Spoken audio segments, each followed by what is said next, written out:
parang bato. Kaya pag umalon, ito nasisira yung mga kanal dito. Nabaunan na ng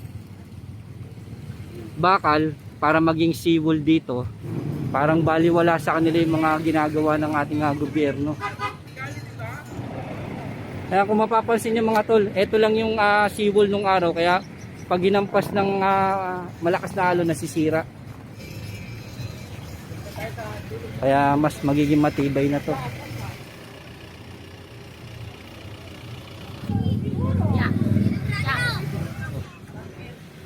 Dito yung sasalpok yung malakas.